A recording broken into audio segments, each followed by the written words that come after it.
Ku nsonga ya Lwasa, Lwasa ono yakwatibwa ng'ennaku z'omwezi 4 omwezi guno mwaka guno zaali ssaawa 10 kuva ku ofiisi ye najja Nankumbi ku bigambibwa okuba nti nno yeenyigira mu kussa empapula enjingirire eri ofiisi emu mu Spain gyali ayagala okuguza gold ateebereza okuba nti nno yali mu kilo 5. Eno kampani eno yatuukirira Ministry of Energy okukakasa layisensi ya Lwasa era oluvannyuma lw'otuwa kopi twakizuula nti layisensi eno yaliko signature enjingirire ey'abakyala babiri omuli eya Agnes Alaba ono nga ye Director Geological Survey and Mines akwotadde ne ya Grace Lajwe ono nga ye Principal Chemist mu Director of Geological Survey. Poliisi yaffe ya Mineral Protection Unit ezzeefuna okwemulugunya ku bantu abajingirira empapula zino eza layisensi okutunda zaabu ebweru n'amayinja amalala ag'ebbeeyi era nga tutandise ebikwekweto okuba nti nno tukwata abo bonna abenyigira mu bikolwa bino nga kwotadde Lwasa. Tunaabaako abalala be tukutte tujja beera tubategeeza mu ngeri emu naye balina okimanya nti twabategedde era tuli beetegefu okuba nti nno bonna tubakwata okubalemesa omulimu guno gwe balimu ogumenya amateeka. Lwasa is currently detained at our police at Ginger Road, and he was arrested on the 4th April 2022 at about 600 hours at his office located at Naja Shopping Center in Naja Nankumbi on allegations of forgery of documents. It is alleged that Lwasa forged the documents of the Director Geological Survey and Mines and the Ministry of Energy and Mineral Development, that is Miss Alaba Agnes, and the signature of Grace Lajwe, the Principal Chemist, Directorate of Geological Survey. Investigations are on, and why he was arrested is that he fronted documents to a company in Spain alleging that he wanted to sell them gold amounting to 540 kilograms.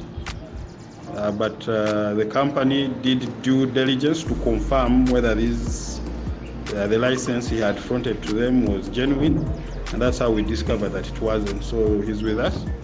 and the Mineral Protection Unit, the Police Mineral Protection Unit, is still on the hunt of others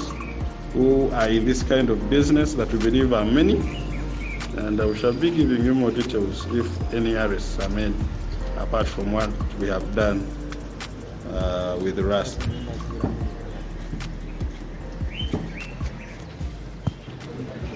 Ku nsonga ya Lwasa, Lwasa ono yakwatibwa ng'ennaku z'omwezi 4 omwezi guno mwaka guno zaali ssaawa 10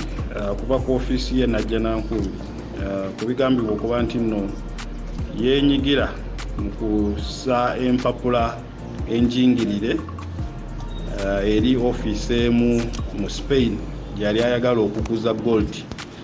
ateebereza okuba nti nno yali mu kilo 5. Eno kampani eno yatuukirira Ministry of Energy okukakasa layisensi ya Lwasa era oluvannyuma lw'otuwa kopi twakizuula nti layisensi eno yaliko signature enjingirire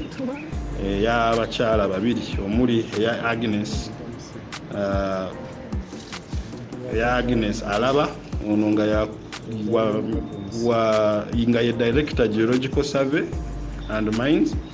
akwotadde ne ya Grace Lajwe ono nga ye Principal Chemist mu Director of Geological Survey. Poliisi yaffe ya Mineral Protection Unit ezzeefuna okwemulugunya ku bantu abajingirira empapula zino eza layisensi okutunda zaabu ebweru n'amayinja amalala ag'ebbeeyi era nga tutandise ebikwekweto okuba nti nno tukwata abo bonna abenyigira mu bikolwa bino nga kwotadde Lwasa. tunaabaako abalala be tukutte tujja beera tubategeeza sente be twagala kwogerako nawe asooka tubulireko eddakiika emu ekibaddeyo munda kyekibaddeyo tubulireko kyemubaddeko munda nga sente bowe ekitundu babadde banoonyaki bagambye nti banoonyakyo ate taliimu jabafunyemu mpapula zagulirako nga tebabaddeewo kyamaani gololi tabadde temuli bwe bakubidde se mbagambye eki tebankubidde bufiti jangu wano ewa mwami Lwasa naye tebambuulidde nga nkitegeredde wano kye babadde baagala babadde banoonya golodi kati omutuuzeewo yeeyisa atya ku kyalo talina buzibu bwonna bamuwaayiriza era kalibiri ebibyo ebya mirimu naye ku kyalo talinaako buzibu walabye ekimuzezi mati nakabuka tubuulireko olowooza bino byonna bijja lwaki anti kati simanyi kubanga nawulidde bajja bamulondoola mu ofiisi ye naye wano kuno okwaffe kwe kumuleeta eno kuba bamukwata bukazi ndoza ali Mukomela wategeera ddi nti bamukutte nkitegedde leero kiki ekiyinza okuba nga kiramukosa anti banoonya goloti bagaalina goloti naye muno basanzemu empapula ezirabuka nti twagulira kweba mukyekingira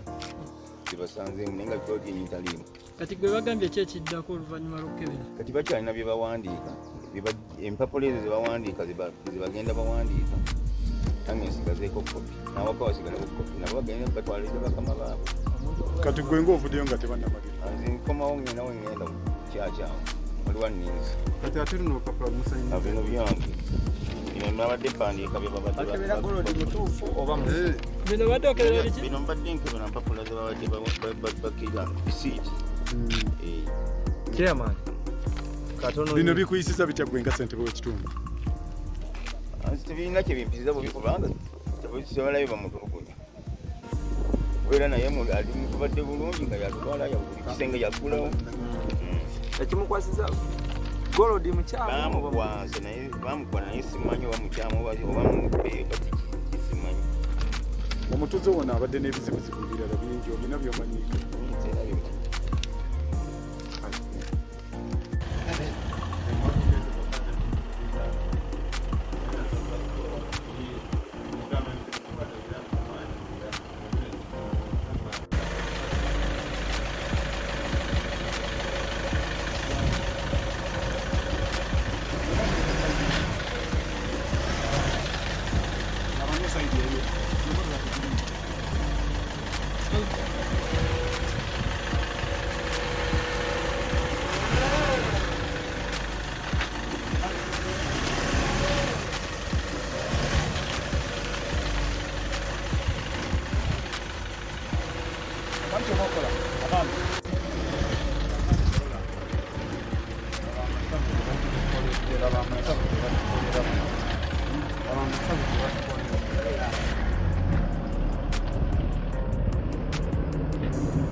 amasavu ge batukolera